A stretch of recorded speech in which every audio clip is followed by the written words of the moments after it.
Professor Sumaili took his MA in philosophy from Frankfurt in 1985, his MSc in Jewish Studies of the Greco-Roman period from Oxford in 1984, and his DPhil in Oriental Studies, specializing in Targums from Oxford in 1989.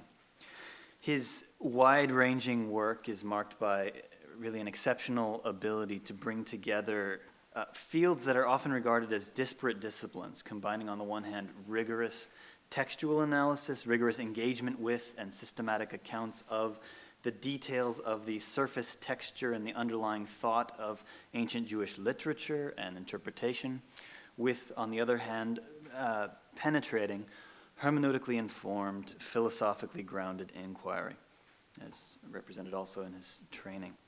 Within this framework, he's able to view old topics with completely fresh eyes and to illuminate central aspects of these enterprises that are typically neglected or overlooked. It's something that's very clear anytime you sit down with one of Professor Sumaili's books. These are absolutely fresh, and you always just invariably come away having seen things differently or learned something from this perspective. So among his invariably illuminating scholarly works are the interpretation of speech in the Pentateuchal Targums. This is a study in method and presentation of Targumic exegesis from 1992.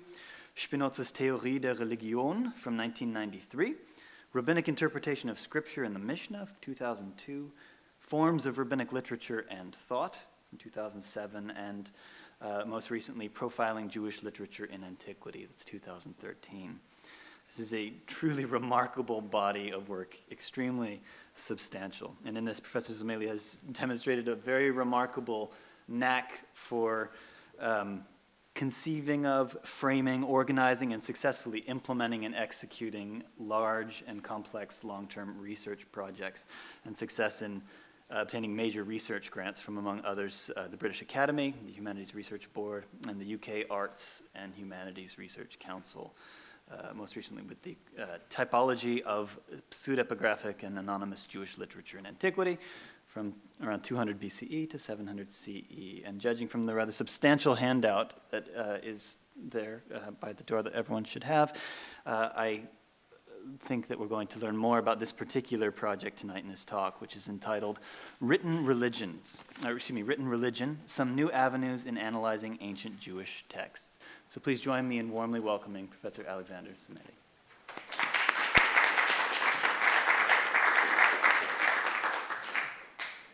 Thank you very much for these far too generous words.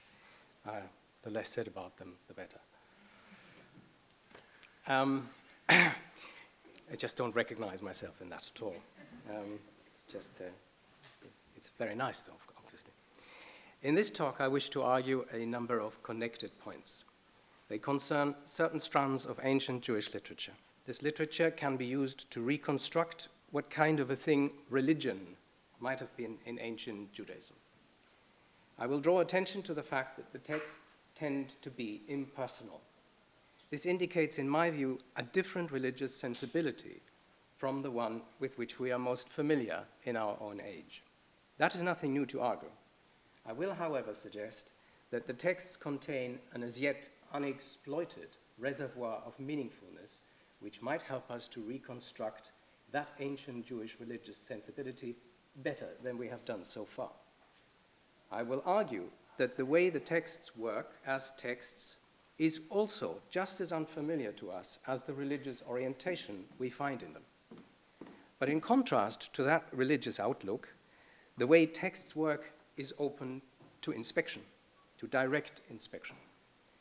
For how texts worked as texts, we have the evidence in front of us today and can argue about it. I will claim that it is not obvious what constituted a good or successful text in Jewish antiquity. We do not have reliable intuitions from our own lives for what constituted a successful text. Yet we constantly judge ancient Jewish texts to be flawed as part of scholarly procedures that we apply. I will suggest that the difference between our intuitions of textuality and ancient practice of textuality is partly manifest in the impersonal stance of many ancient Jewish texts. In order to appreciate the way texts worked in ancient Judaism a little more, I will suggest that a need to free ourselves from preconceived ideas exists, in particular in two areas. What constitutes text coherence, and what constitutes deliberate literary composition. I will then invoke structuralism, broadly conceived, as a helpful methodology. Structuralism is often quite fundamentally misrepresented by historians of the Sitz im Leben and of literary history who feel threatened by it. Contrary to their claims, structuralism is not a hindrance or an alternative to historical reconstruction. It is a help to it, and I will try to show why. I will provide some illustrations of the methodology and in the process demonstrate the use of a new online public database for the analysis of ancient Jewish texts. Let me start by raising very briefly the question of the nature of religion in parts of Jewish antiquity. This question is related to another, namely what constituted individuality or subjectivity in ancient Jewish historical contexts. The individual as a subject is nowadays, after Foucault, often considered to be a European invention. Subjectivity, in particular, a certain sense of self, is then seen as historically contingent, not as a universal category of all history. This would largely remove our basis for understanding the past and understanding the historical other. But I'm not persuaded by this. Therefore, my reflections start from a less advanced, or you might say, retarded position. I imagine a Jewish priest born into an established priestly family in Jerusalem. Let's say this person received a fairly good training and was about 40 in the year 10 of the Common Era, so 60 years before the destruction of the temple. Let us imagine a person who is well-versed in the ways of the temple. He knows and practices the rituals of temple sacrifices and masters the chores and perhaps the administration of those as he's surrounded by them. He's a devout man. What would we like to ask this man if we could speak to him across the gulf of the two millennia? We might ask him how certain temple rituals were actually conducted. Or we might ask, what do you think of non-priests who come to the temple to participate in rituals? What languages do you speak or understand? What does a week of your life look like? What exactly did your training consist of, and how were you taught? What texts do you know, and how do you know them? What did you think of Herod, and what of the Romans? Now, these are all rather easy questions for him to answer. I think one other question I would be very interested to ask is quite different and probably anachronistic. It would be something like this. What does your life in the service of God and the temple mean to you? In other words, without putting a word like religion in his mouth, I would try to get him to talk about what the religious life means to him as a reflective individual. As I said, an anachronistic and perhaps self-centered question, because I would half expect this priest not to understand the question. Its terms, even if I avoid the term religion, would perhaps still be alien to him in two ways. By using the word meaning in this manner, what does this mean to you? And by asking him, what does this mean to you? With its implication of a singular individual alone with himself. The terms of these questions mark me out as an unreconstructed 21st century Westerner. If he understood me at all, and if he was not a practicing mystic, he might actually answer something like this. You, foreigner from the future, are curiously mistaken if you think I can speak of the meaningfulness of my life in the first person singular. I have to speak of it in the first person plural. I'm a religious man, yes, but I'm not a religious individual. I am a member of communities. I do not quite understand what is your idea of religion if you think of it as something that puts me as an individual in connection to Adonai. So much for his imaginary answer. Why is it imaginary? Because we do not have a source from post-biblical Jewish antiquity that would speak of religious experience in a manner that directly connects to questions of individuality. In particular, we have no first-hand personal account of a priest ministering in the temple, which was until its destruction the single most important center of Jewish religious life. In this respect, there is a potentially very important difference between many extant Jewish sources from Second Temple period and later, and some biblical and early Christian sources. To say that the voice of post-biblical Jewish texts is often impersonal is not a statement about the way they were produced. They could have been created by single authors composing a text from first to last and still have impersonal voices. And on the other hand, they could have been created by committees and collectives over generations and still be shaped by a literary discipline that creates a personal voice. No, the observation that many Jewish texts from antiquity are impersonal is first and foremost about the way they work as texts and their meaning, not about their authors. It concerns a certain way of conveying meaning beyond the words and the sentences. Texts have their overall meaning that need not be capable of being pinned down to the meaning of any one of their sentences. The ways in which this meaning is expressed in addition to the sentences or through them, these ways can differ between cultures and historical contexts. Literary studies and poetics are often concerned with those ways of conveying meaning. Written religion in post-biblical Jewish antiquity largely uses an impersonal and sometimes communal voice to express itself. This is one of the key underlying choices of how to shape texts in their totality.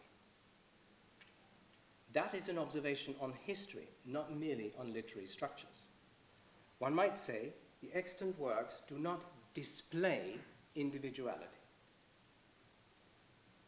Of the two main publicly known author personas of Jewish antiquity, Philo and Josephus, only the former, Philo, provides what is to some extent an exception to the more general trend that I am describing here. The works of these two certainly do display the personas and the first persons of their authors as public projected individuals.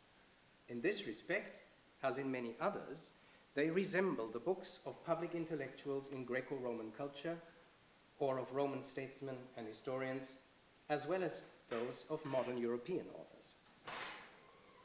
So Philo and Josephus provide important examples of a contrast to the more common impersonal nature of texts in Jewish antiquity of that period. Most texts surviving from the post-biblical period until the end of the Talmuds are written from an anonymous third-person perspective. Sometimes they are written from an anonymous first-person perspective, a communal we, which happens in some Talmud tractates. Finally, there are works that are pseudepigraphic, which are mostly narrative. I define pseudepigraphy for our purposes as a text whose personal voice is expressive of a biblical character type. What do I mean by biblical character type? In what sense are the great pseudonyms of post-biblical literature, Enoch, Noah, Abraham, Baruch, Ezra, and God, character types rather than individuals?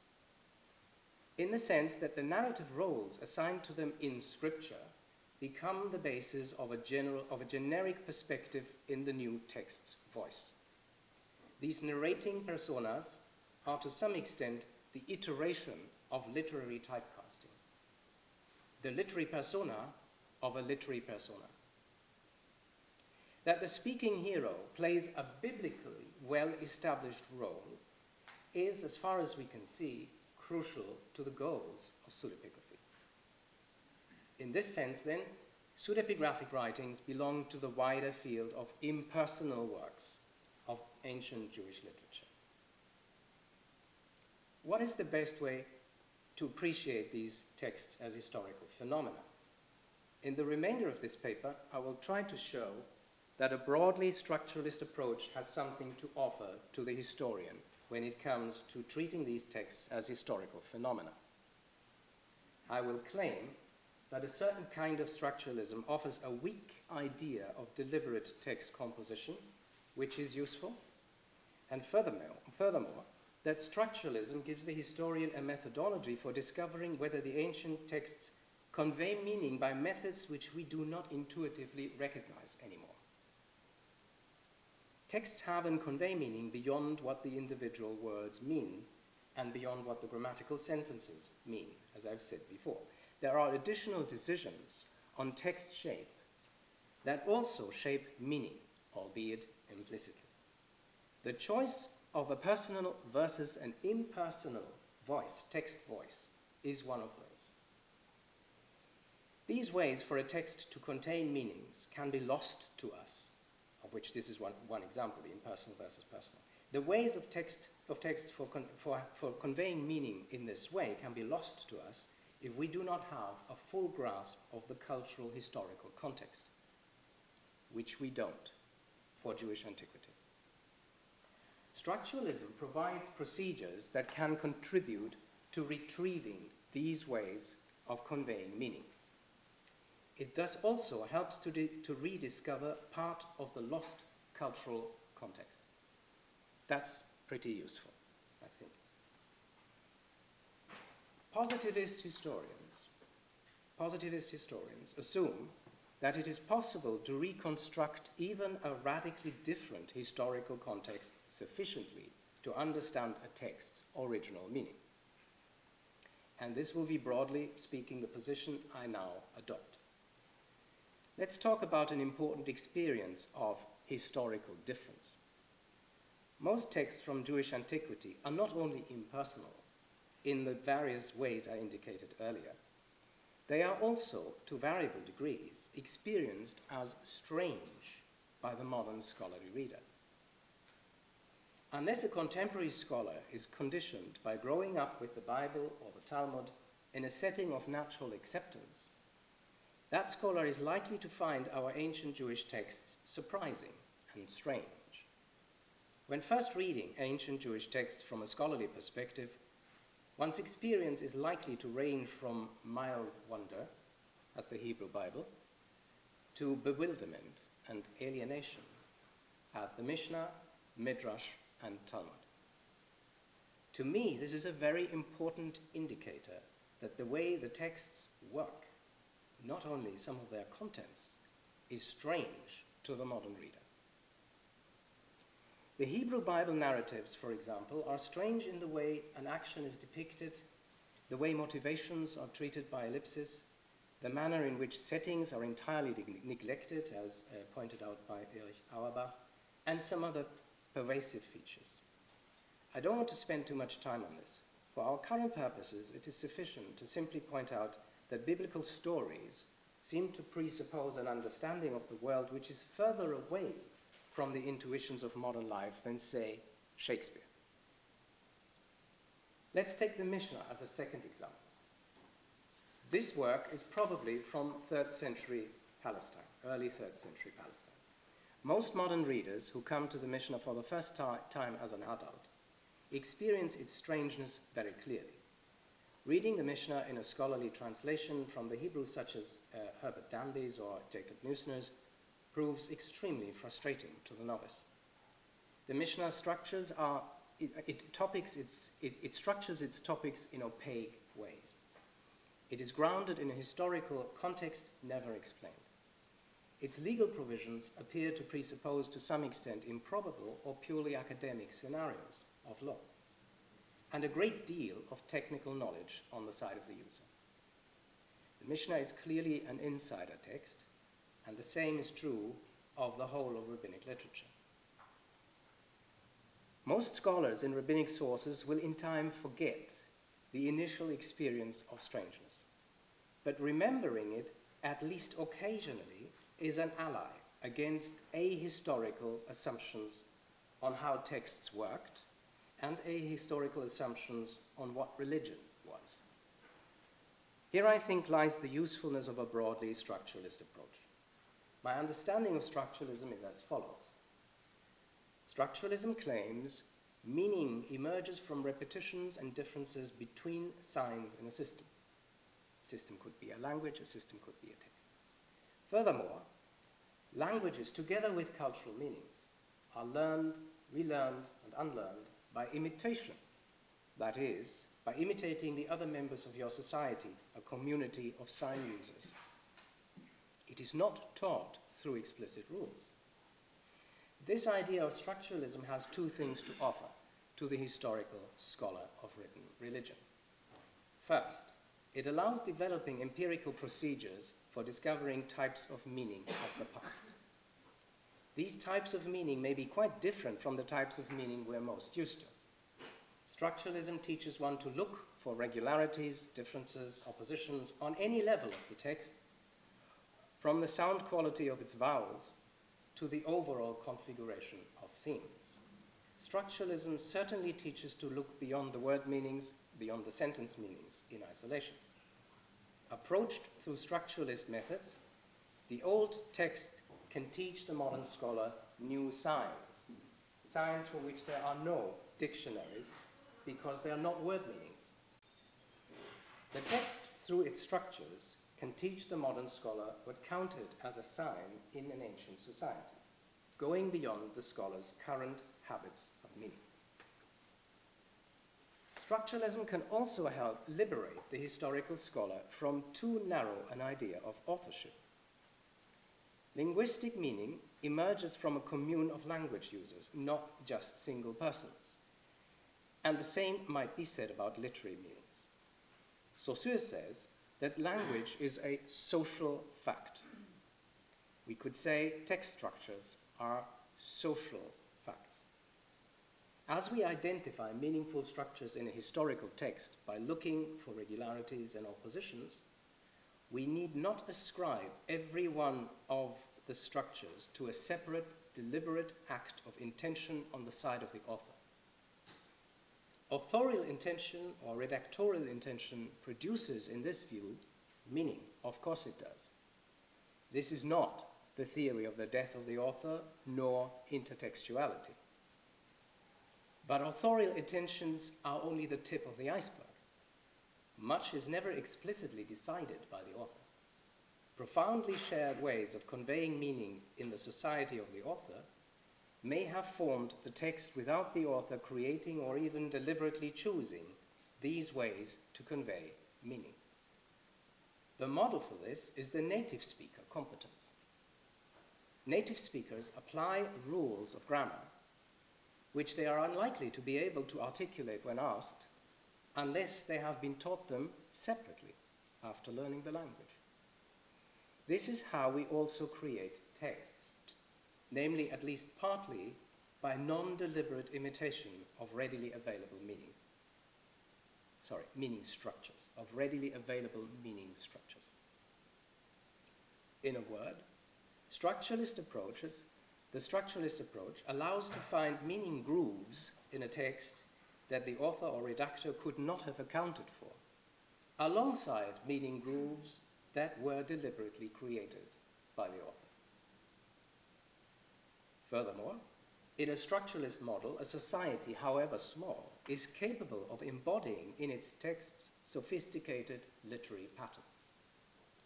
These then manifest not necessarily the sophistication of the individual text maker, and neither do they indicate a self-conscious artistic tradition, as in the modern history of poetry. These are the two main categories with which literary studies operates for modern literature and other literatures. Rather, these patterns indicate a sophistication that is communal and intergenerational. That is, a sophistication that is conspicuous only in the eyes of the modern beholder, not necessarily less real because of that, though. just as we are part of a system of language whose rules do not need conscious obedience, so we are part of various further systems of meaning production beyond language, for example, texts, whose rules do not need conscious obedience. So, writing a biblical story, writing a pseudepigraphon, writing a collection of laws, writing a tractate of the Mishnah or the Talmud, writing a midrash, writing a rabbinic homily, may well have involved intuitive dependence on socially shared patternings of text. But in order to understand the texts and to bridge the gap of cultures, we can and do need to become aware of those patterns, to not just respond to them intuitively, which we do when we get used to them, but to actually spell them out. Structuralism is a helpful discipline for doing both. Searching for regularities, patterns, differences, and oppositions on any level of the text, we start to build up, as it were, from scratch, the systems of internal meanings in a given old document. This procedure, while of course requiring decisions of interpretation, is nevertheless empirical. It is empirical in the sense that all evidence is open to inspection again and again. Following a structuralist approach, we do not have to read the text as if we knew in advance how it works and what components of it can carry meaning, in addition to the words and sentences. We're not tempted to select the familiar as real meaning and the unfamiliar, to dismiss the unfamiliar as a mistake or as a result of an interference with the text. We can examine the regularities of the unfamiliar. Structuralism gives us a pair of glasses to see the unfamiliar prima facie as text structure and as having been potentially meaningful in its own time and place. We can then also ask whether a particular meaning structure found in a particular text is unique or not. In this way, we can build up an empirical picture of just how exceptional literary features are that to us are exceptional because we don't compose a text like this. The database of the Manchester Durham Typology Project, which I will demonstrate to some extent in a moment, is one means to perform such a comparison of textual features. It allows comparison in great detail and across many texts, all profiled by the same tailor-made yet generic framework of description. And the framework of description is explained in this book. Jennifer, this requires me to, oh yes, good. But you also have the framework. Okay. You also have the framework. You actually have the core of this book on your handout in very small type. I apologize for the very small type. There's a compromise between that and another visual choice.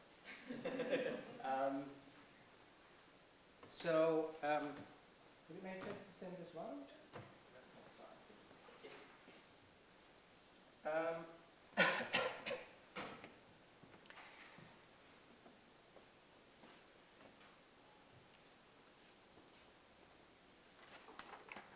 One of the most conspicuous features of ancient Jewish literature are internal inconsistencies found within a given text.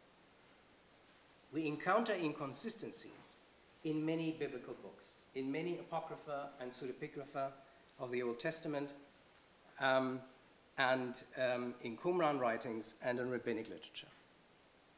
The single most important method which modern scholarship has been using for these is to treat them as traces of the history of the text, traces of the history of the text. In particular, scholarship tends to interpret inconsistencies as traces of pre-existing oral or written sources having been combined by an editor or of several authors or redactors working on the same text in different periods. Now, both of these approaches, and their many variations, take for granted that what we experience as an incoherent text, ancient audiences would also have experienced as an incoherent text. Incoherent here means a certain kind of the absence of meaning, of meaninglessness. Otherwise, traces of incoherence could not have the evidential status that scholars ascribe to them. If the phenomena of incoherence were taken as meaningful, they could not show a disturbance of the compositional process. They could not be a flaw in the text that proves that intervention took place of a second author or of an editor. Without flaws, there would be no internal literary evidence for text changes. The assumption is no one would have created from scratch a text with these internal inconsistencies, just as no one would do so today.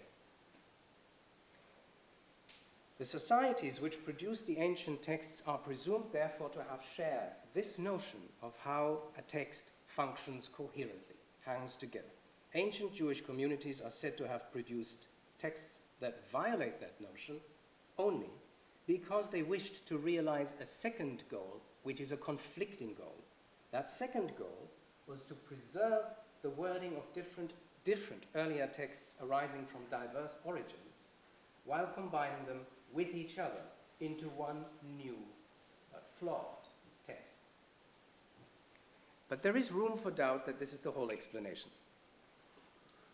To start from the angle of the assumption itself that I've just articulated, the claim to universality for our notions of coherence, it makes me nervous.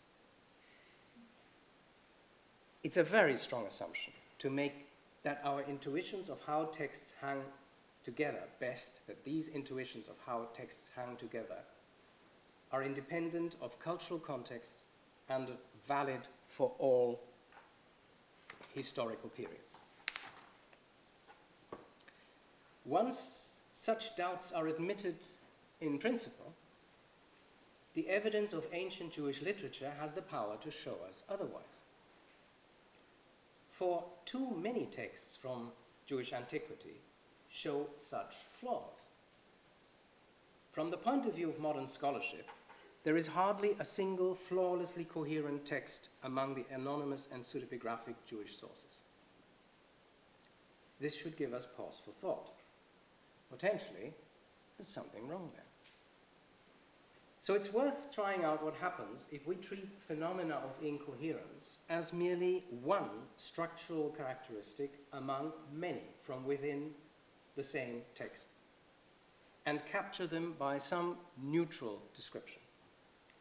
This is what the Manchester-Durham database tries to offer. In its hundreds of descriptions of individual works from Jewish antiquity, it treats, to start with, any phenomenon of incoherence as a textual feature alongside all other textual features of the same text.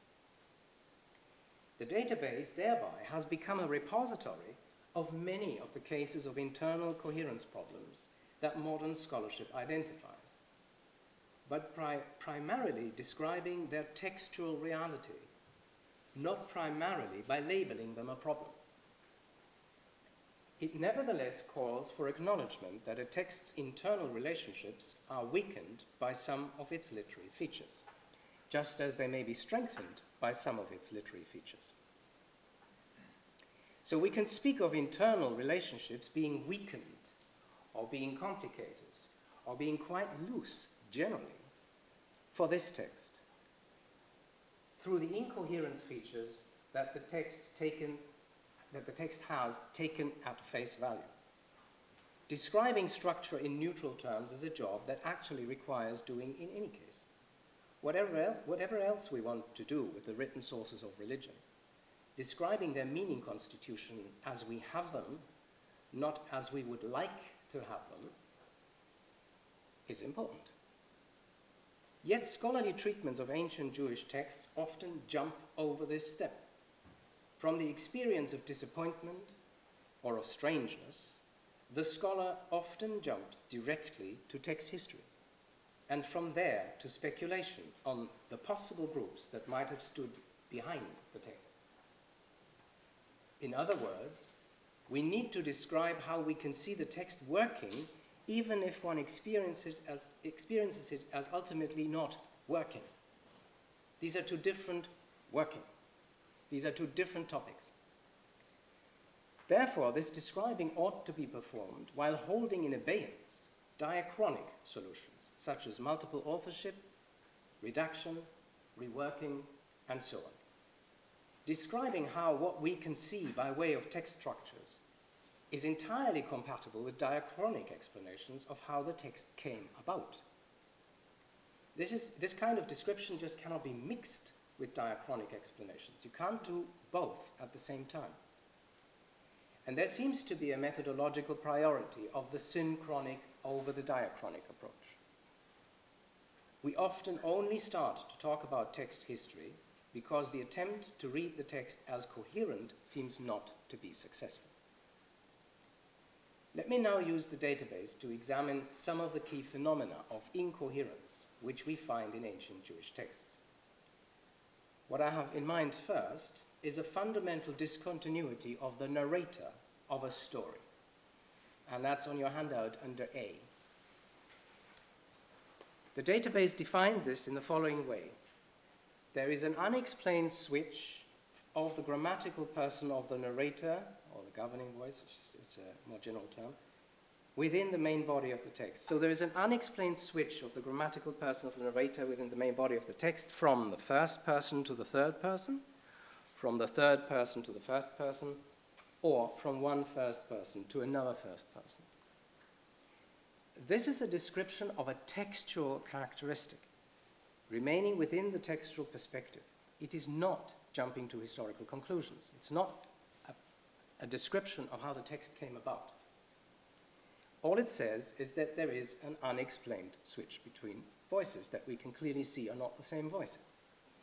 This happens in a number of ancient Jewish texts. It can be found in the biblical book of Ezra, in the extra-canonical book of Tobit, in Genesis Apocryphon, found at Qumran, and some other texts. I will now interrogate the online public database as to the number and identity of the occurrences of this feature. You already have the result of this search on your handout, but I'm just going to go through this now and do it on the screen. Okay, here's our definition. I'm clicking the definition. Okay, on the left-hand side you have the list of texts. On the right-hand side you have the description of this particular point that belongs to that text concerning this particular feature. And you have the actual texts on your handout listed as such. It goes down to these. Some of these are doubtful, where one can argue that it is the case or it isn't the case, and then the description is actually in square brackets. So the list includes 1 Esdras. The database isn't complete yet. So this is the list as it stands at the moment. There will be others in due course. 1 Esdras, 2 Enoch, the Genesis Apocryphon Abraham part, the Genesis Apocryphon Noah part, Testament of Job, Tobit, possibly also Temple Scroll, and 1 Bible come in this category.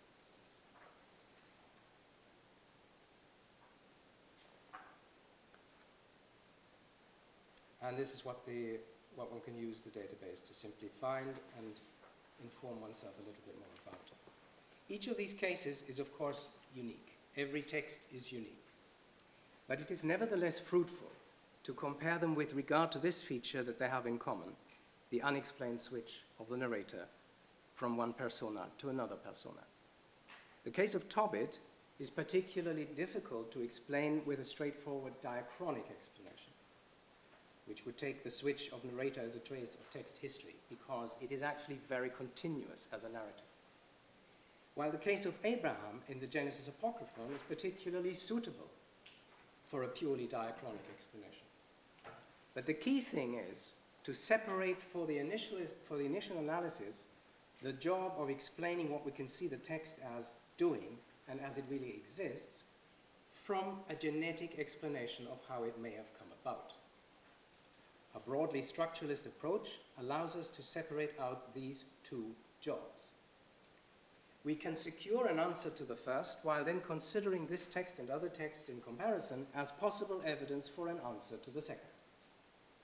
And we do not have to we have not automatically closed down the option of saying, actually, a switch in narrator was in certain circumstances an entirely acceptable option for creating a coherent text in Jewish antiquity. We may close this option down later on the basis of other evidence, but we are not automatically closing it down merely because we think the text cannot even be described without denying that it is still a meaningful text, that it is still one text.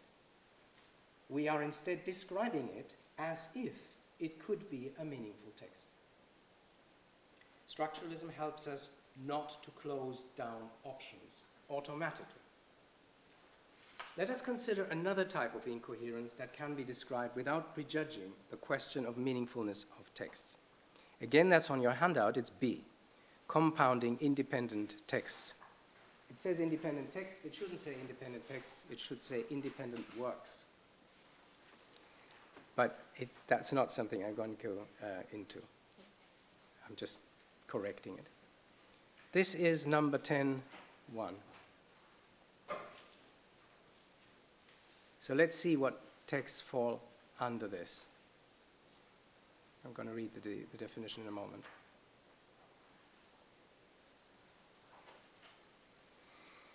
The definition is, the work consists of the juxtaposition of large constituent part texts, each of which has its own thematic structure or commentary structure or narrative structure. These are the three main text types that one can find in Jewish antiquity, I think. So, the work consists of a juxtaposition of large, mutually independent part texts.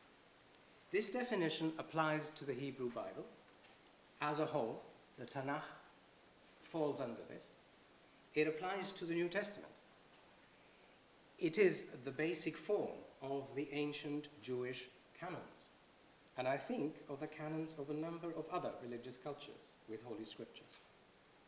It also applies to the Mishnah and the Tosefta in Rabbinic period.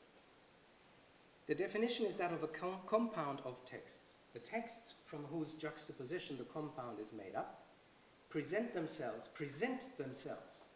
as independent of each other, and there is no verbal matter that connects them with each other. Yet they are together and all allow being considered as belonging together. The way in which they belong together is therefore implicit and weak, but may nevertheless produce a loose kind of coherence. What this point does is to define a category for works which send literary signals that they are compilations. That's what this effectively amounts to. The compilation that sends a literary signal that it is a compilation. In contrast to texts that send no such signals, but which we are nevertheless inclined to see as composites, and to which we apply a forensic kind of diachronic analysis to come to that conclusion. This is an important distinction to maintain between two types of sources. Okay, let's have a look at what the database says we have by way of anonymous and pseudepigraphic Jewish works that have this characteristic so far described. And again, you have the actual list on your handout on that page. So here is the list, and as I go through them, you can see the titles on the left and the explanations, which are sometimes really long, on the right. That was Genesis Apocryphon. Here's the Lives of the Prophets. Here's the Mishnah. And the Lives of the Prophets is in square brackets because only one square bracket at the end, but not at the beginning. There should be one at the beginning. The Mishnah is another example. Palestinian Talmud is an example. Babylonian Talmud will be an example as soon as it makes it into the database. And so far, and So far the ones that have been described under this category. Compilations of poetic pieces and psalm-like pieces are also falling under a similar category, and so are compilations of rabbinic homilies, such as Leviticus Rabbah. And they are numbered 10, the number for that particular category is 10.2, which is a different number, which I'm going to look at now. This was 10.1, here is 10.2.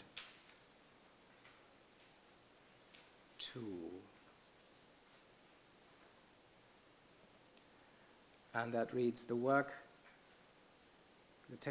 consists of the juxtaposition of part texts which are constituted by poetic or some other rhetorical formation. And again, you have on the handout already the ones that are currently in here.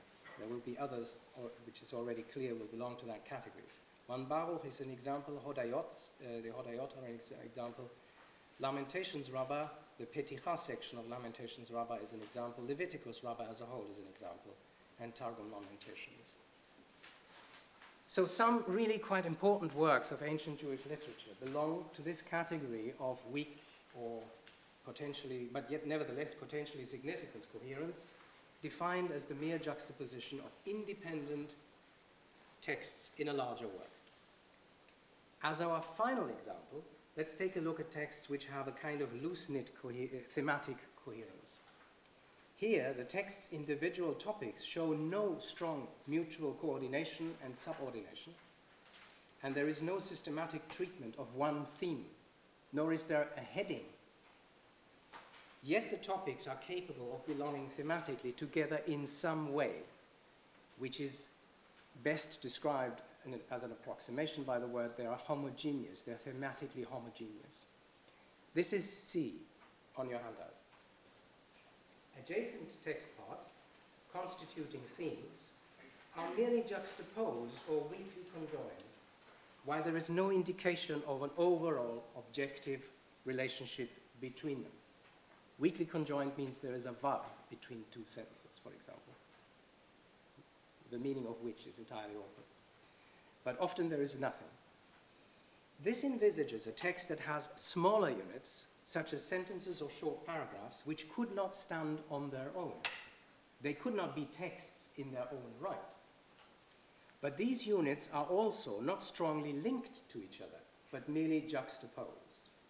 The thematic fabric here described is typical of books of Proverbs, both inside and outside the Hebrew Bible, ancient Near Eastern law texts, both inside and outside the Hebrew Bible and after the Hebrew Bible. For example, most tractates of the Mishnah and the Tosefta also come under this description. And if we look at the handout, you have the result of the search, which I'm now going to do. I'm just going to have a quick look at the list as it appears currently in the database. The number for this is 5.7.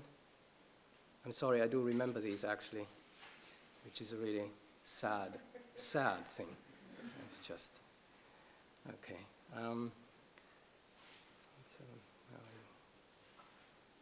Okay. And you can now see, as you already know from the handout, there is a very, very long list because it includes almost all Mishnah and Tosefta tractates. But it also includes some other texts like the Damascus document, the Proverbs part of Achikar, the Copper Scroll, and some other texts that have nothing to do directly with rabbinic literature or are other types of rabbinic literature. 4QMMT, by the way, does not belong to this, despite the fact that its fabric is very similar in certain ways to Mishnaic tractates, because it has a heading. We don't have the heading completely, but we have it clearly enough to see that the text presents itself as coherent in certain ways. Whether it was, of course, we can't check, but there is a promise there which is absent from these texts. To conclude, I have tried to steer a middle course in this presentation. I have extracted from structuralism, which is often linked to postmodernism, correctly so, but I have extracted from structuralism a message that is compatible with a positivist or realist approach to history. I have used it as a theory within which to frame an empirical task. The task is that of discovering if the ancient texts convey meaning by methods which we do not intuitively recognize anymore. And structuralism is the substitute for those lost intuitions. More and other meaningfulness than the traditional historical critical method usually recognizes, for which words and sentences, but not necessarily all dimensions of the text, are considered to carry meaning. Thereby, I have also used structuralism to defend the historian against an approach for which all literary sophistication has to be the result of individual genius. For in that interpretation of literary sophistication, a certain type of meaning beyond the sentence is either the result of deliberate composition, or it cannot be acknowledged to be in the text at all. This dichotomy is undermined by structuralism, by the insistence of structuralism that meaning is social. In applying this idea to the primary evidence of many ancient Jewish texts, the Manchester-Durham project has created two tools for empirical historical analysis. One, a list of text features that occur in the corpus of anonymous and pseudepigraphic Jewish texts, and that's your fat handout and the book. And second, descriptions of more than 100 ancient Jewish works using that list of features collected in an online public database, which is that thing. Thank you.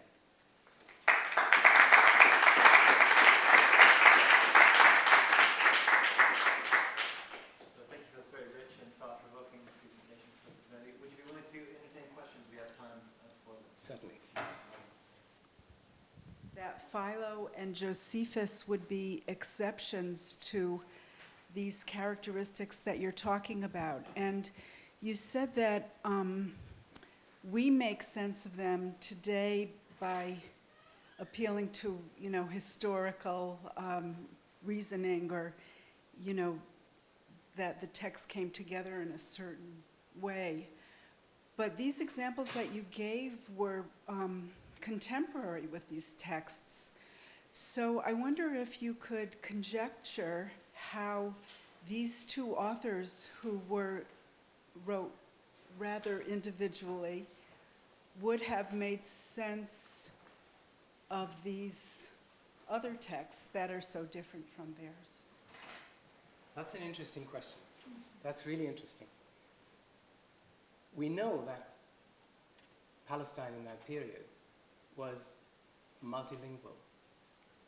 I have no problem imagining someone like Josephus to write and understand in a vein that is Greco-Roman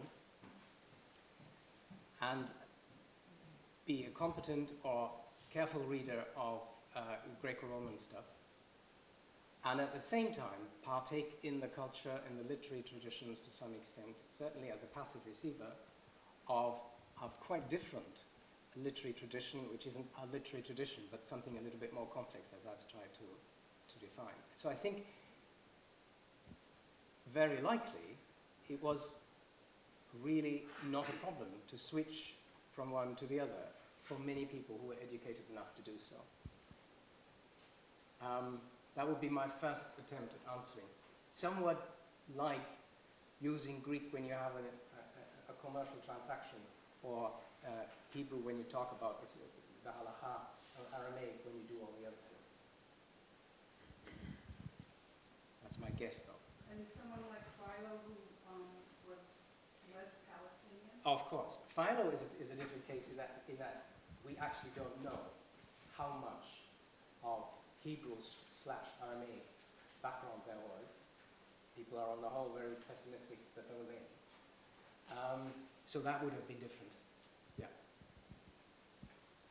Yeah, thank you also for a very interesting and illuminating lecture. Your reasoning reminded me of something that in biblical studies, in the Hebrew Bible studies, has been around for some time now, probably since the early 70s, and that is a tendency to increase or to heighten the dignity and literary sensitivity of the redactor, so that the redactor is not simply somebody known by his failures, but what may seem to be flaws at one level, at an authorial level, can be seen as assets or positive resources for interpretation in terms of the cultural and whatever theological tendenzen of the redactor. So that you could do both. You could say that the discordances that maybe shouldn't be called flaws at all, but the discordances point to a history of interpretation, while at the same time ceasing to disallow the redacted text as simply a bundle of incoherences. Is what you're proposing analogous to that, or is it completely different? It is not completely different, but it is different in certain very important respects. I'm saying that the redactor, I think what I'm saying is this: the redactor alone can't be credited, shouldn't be credited without further thought, with a kind of highly artistic and subtle mind that invites all readers to read all the apparent inconsistencies as higher level messages. That doesn't appeal to me intuitively very much. What does appeal to me is that there might have been reading habits and text habits in which things that for us are inconsistencies were perceived differently, were taken differently, and that those were shared between the redactor/author and an audience of a particular time and place. And that it was therefore possible to handle the texts as unities of reading in ways that for us are very difficult to intuitively do again. But that the discipline of describing them in neutral terms and catching them all and comparing them might help us to get to the point where we can replace the missing intuitions.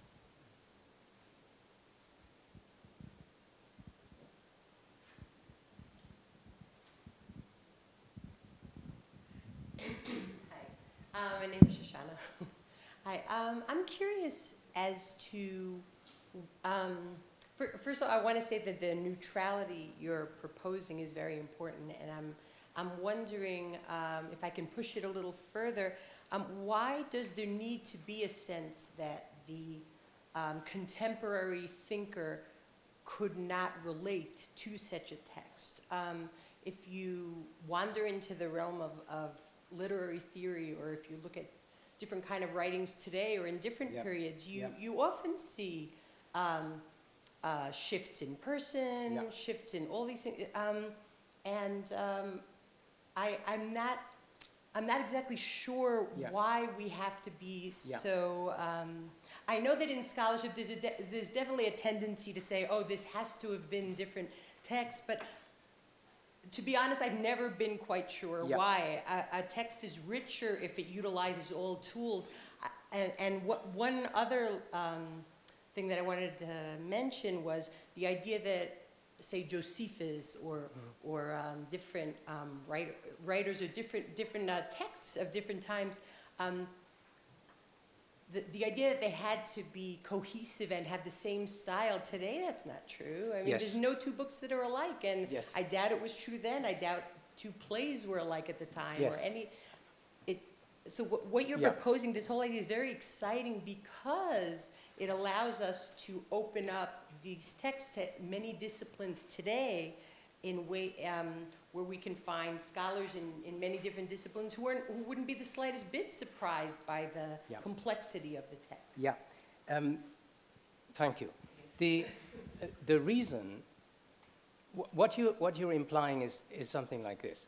We have, since modernity and postmodernity, writing styles and authors in modern literatures that have absolutely no problem using techniques of perspective, of narrator, and of other things that are, against which these little things pale into insignificance. They are much more complex, they're much more fragmented to some extent, and they're deliberately doing this. So why doesn't one just use the resources of current cultural experience to say, well, you know, this is what we also can see in the Bible, or this is what we can also see in rabbinic literature. And to some extent, more postmodernism, as it has panned out in Jewish studies, is doing exactly that. You have people like Daniel Boyarin and others apply basically Derrida plus to Midrash and say, oh, yeah, I recognize this. This is the same. The answer to that is that for reasons of what one might call historicist hygiene, I'm disinclined to do this. And I want to be sure that I'm not just doing what we always do, namely read the past through a lens of the present. And just because you know, we have gone through Kafka and Mann. Oh, what's the name of Thomas Mann's son? Klaus Mann. Klaus Mann has a piece that has been analyzed by a text linguist, Harvig, where in the course of something like 15 pages, the narrator changes from a first person to a third person, or the other way around, I don't remember. And yes, of course, but I think one needs to build up the picture empirically the other way around, and then be able perhaps to say, well, for totally different reasons and in a totally different cultural and historical context, some of the literary phenomena are actually touching each other over the 2,000 years distance. So if I could just respond, I meant precisely what you're saying, that by enabling that neutrality, Yeah. which has all these theories and these insistences upon a certain kind of structure 50 years ago in scholarship or whatever it is, by creating this neutral lens, then you can, I'm not saying you make it a postmodernist text, I meant by using that lens and lenses from analysis of text throughout history, and by carefully studying whatever artifacts we have at the time, or whatever we know about that time, and stepping back from our sense of cognitive dissonance when we see it, because of the neutrality, we're able to apply many different disciplines, not to superimpose modernity, but to better able to appreciate that period and its text from within, through a neutral lens, from within its milieu. Yeah, no, I understand. So thank you. Yeah, I appreciate yeah. Effectively, one could use the whole of modern literature as the basis for an inventory of the kind that you have as a handout, except about 5 or 10 times as big, to capture all possibilities that we are aware of that have ever been used in any culture for doing things. That is a possibility that is, you know, that is worth considering. But of course, I'm enough of a historian to want some historical specificity. And even as it is, this corpus of literature covers 1,000 years. It's a bit of a scandal. But it seemed not good to cut off any of those particular parts. But yeah. Thank you very much. In order to understand these futures of the ancient Jewish text as an impersonal writing, and so I would expect to look when it changed and why. I mean, when the Jewish people stopped to write in the classical way and started new genres. And there is a positive answer to that in a fascinating book of Rina Drori. And her theory is that in the 10th century, and not before, it was Rav Sadia Gaon who introduced the innovation of the modern book as we know it today. So actually, we can continue this inspection until the 10th century and not to stop with Talmudic period. No. And Rav Sadia Gaon she also elaborated, according to her theory, it's the contribution of the Muslim literature and the Karaite movement and so and so. Yeah. So if you can... Yes. What is the actual question? Can you just So I'm wondering why you are stopping your inquiry with the Babylon Talmud or the 5th century. Yes. Why not to continue to That's absolutely right. If the definition of the corpus that we had looked at would have been that, the question between personal and impersonal voice, for example, to some extent, we would have gone further. And indeed, even as it is, we go further, because we look at texts like the Sikta Rabati, which is clearly, well after the Zanoni period. So there are some inconsistencies about boundaries there, as there usually are with this kind of thing. It gets messy. But otherwise, I totally agree with you. You have the letter of Sheri Gaon, for example, is a very curious mixture of something that clearly emanates from a public author persona, where he is named, where he talks about himself, and then goes into a kind of literary structure that is very similar to existing things, except the topic is very unusual. The topic is the history of rabbinic literature, and that's, of course, totally new topic. But there is something there that is, on the one hand, like Talmudic literature, and something else that is starting to change, and that's clearly to some extent due to Islamic influence. So you, after with Saadia Gaon, you start getting real, personal, scholarly, nevertheless personal literature. So people are identifying themselves as authors, and they write biblical commentaries under their own name a little later, and so on and so forth. So things totally change after that. Yeah.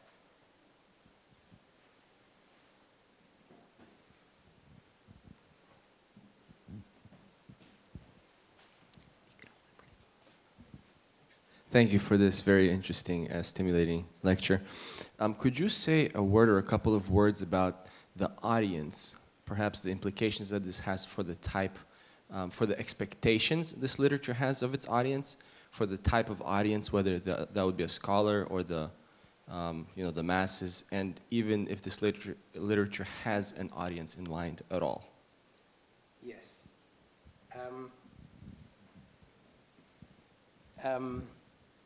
It seems to me that the only way to talk about the audience is to extract from the text. This is almost also the only way in which we can talk about the authors, because we know nothing about them in most cases. Since even the dating is an issue for most of these texts, and even the relative dating is an issue. Like, until about a few decades ago, it was entirely accepted that the Mishnah comes first, the Tosefta comes later. This has now been challenged.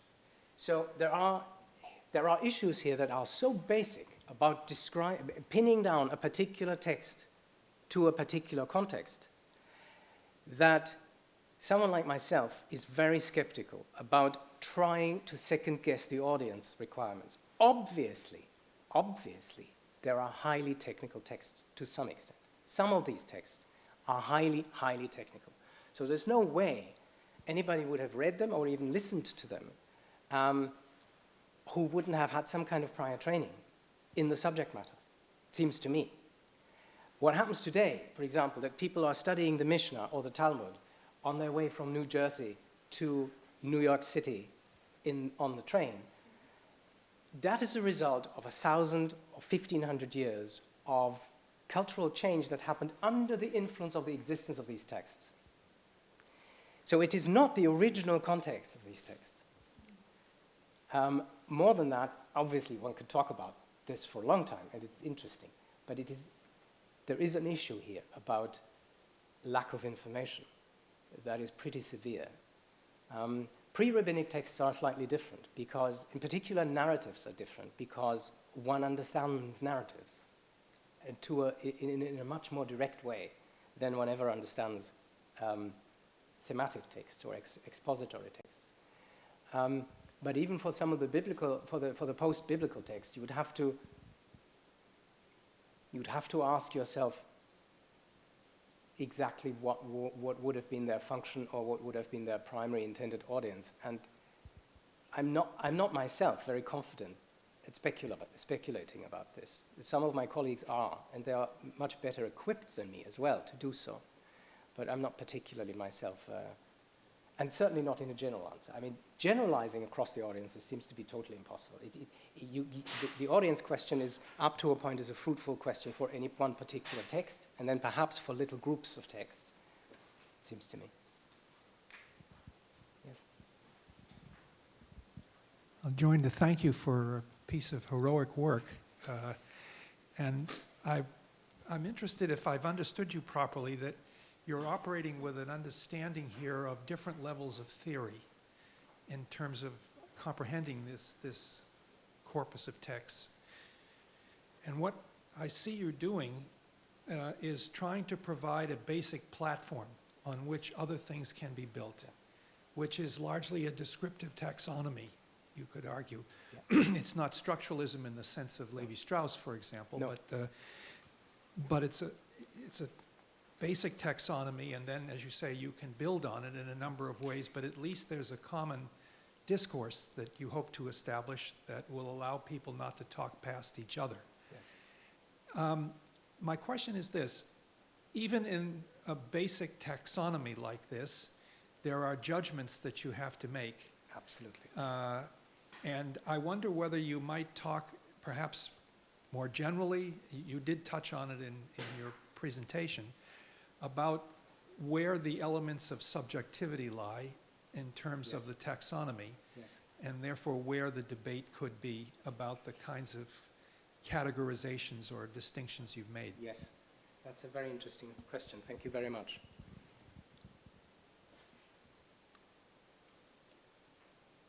Philip Alexander and myself have a long-standing disagreement for 2, 3, 4 years now. We're not fighting it out daily anymore, no.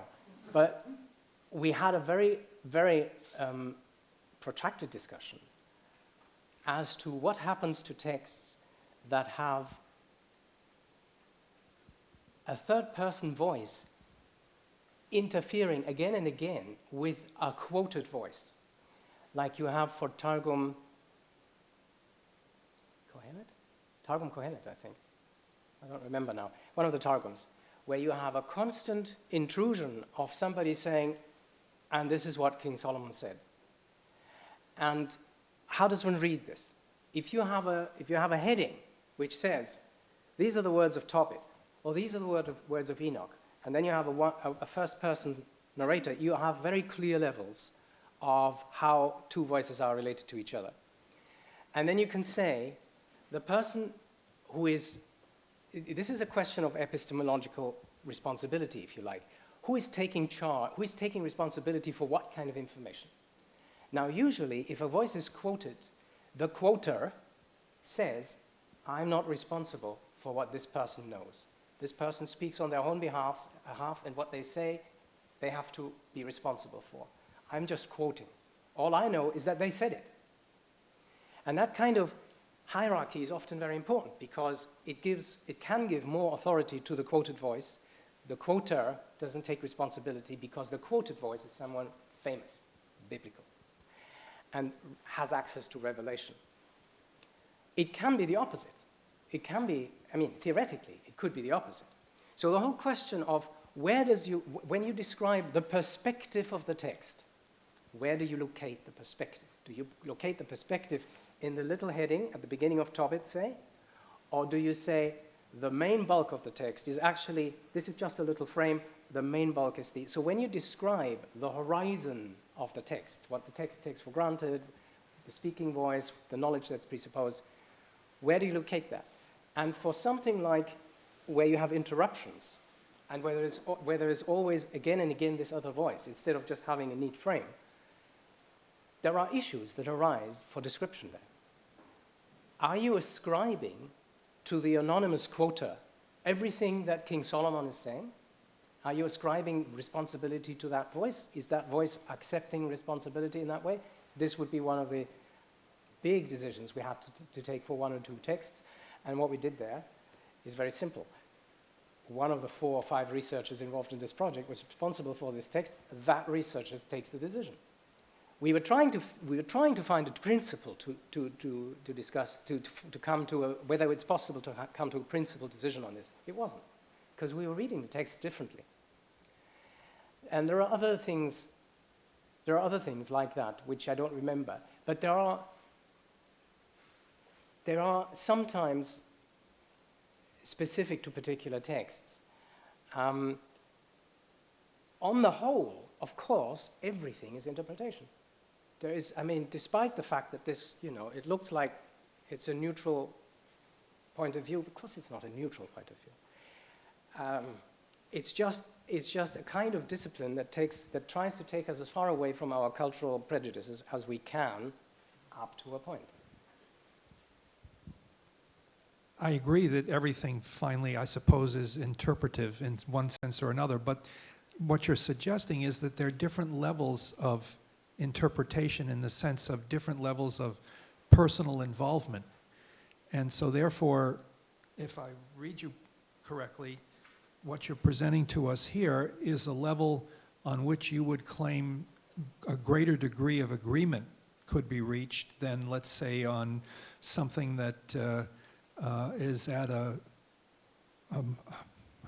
wouldn't say a higher level, but a more impressionist level of things. I would very much hope so, yes. I mean, in other words, the presupposition is that there is a possibility of constructing a hierarchy of theory here.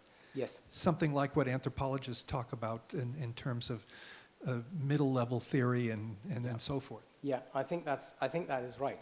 The descriptions in the document that you have arise from a direct engagement with specific literary phenomena that actually occur in the literature. And that's, of course, always the experience. The further away you go from the concrete evidence, the more disagreements you have. The more concrete you try to be, the easier the disagreements are either to have in a clear way or to actually agree on something. Because the phenomena are often in themselves perfectly manifest.